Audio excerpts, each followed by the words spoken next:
Halo anak-anak, sudahkah kalian siap belajar tentang materi rantai makanan? Simak baik-baik video berikut ini. Tujuan pembelajaran hari ini yang pertama, melalui kegiatan mengamati video rantai makanan, peserta didik dapat menyimpulkan pengertian rantai makanan dengan tepat. Kedua, melalui kegiatan mengamati video rantai makanan, peserta didik dapat menyebutkan komponen dalam rantai makanan dengan tepat. Ketiga, melalui kegiatan diskusi, peserta didik dapat menganalisis hubungan antar makhluk hidup pada suatu ekosistem dalam bentuk rantai makanan. Keempat, melalui penugasan kelompok, peserta didik dapat membuat diorama rantai makanan pada ekosistem tertentu.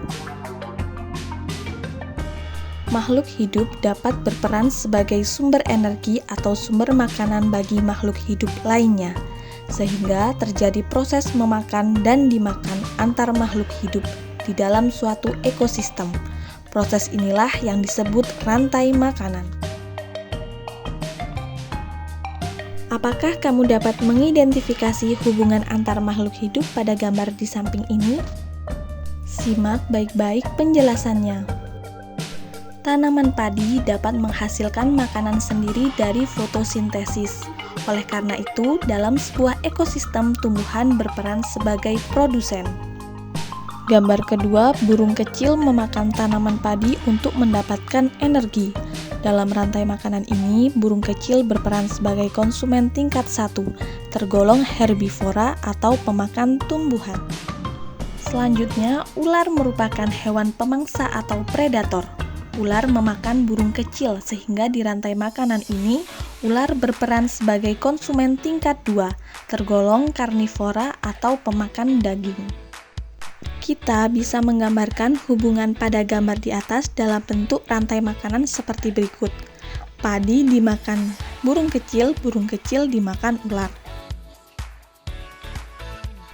Konsumen paling akhir disebut sebagai puncak dari rantai makanan. Posisi tersebut biasanya merupakan hewan karnivora atau omnivora.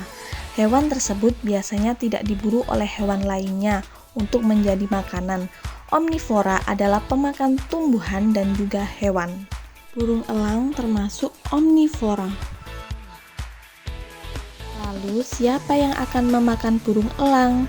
Bakteri dan jamur merupakan contoh dekomposer. Ketika makhluk hidup mati, tubuhnya akan membusuk dan diurai oleh dekomposer. Hasil penguraian ini akan membentuk humus dalam tanah.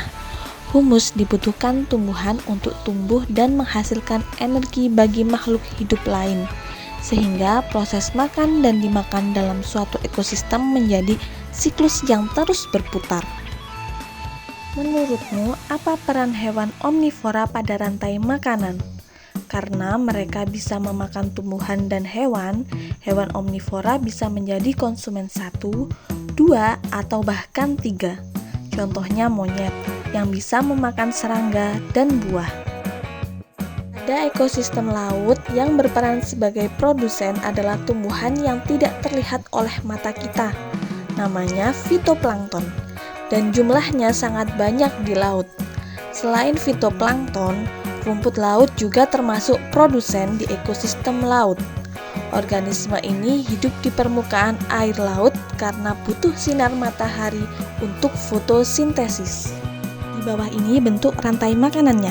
Fitoplankton dimakan zooplankton, zooplankton dimakan ikan kecil dimakan ikan sedang dimakan ikan besar.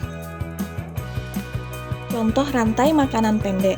Rantai makanan tidak selalu terdiri dari urutan atau proses yang panjang. Karena ukurannya yang besar, gajah dewasa tidak memiliki predator alami. Gajah memakan berbagai jenis tumbuhan, termasuk rumput dan daun pohon akasia di padang rumput. Dalam ekosistem yang luas seperti hutan, terdapat berbagai komponen biotik. Hal ini menyebabkan produsen dapat dimakan oleh lebih dari satu konsumen. Begitu pula sebaliknya, konsumen dapat memangsa lebih dari satu jenis hewan. Berikut kamus kosakata, bisa kalian baca sendiri.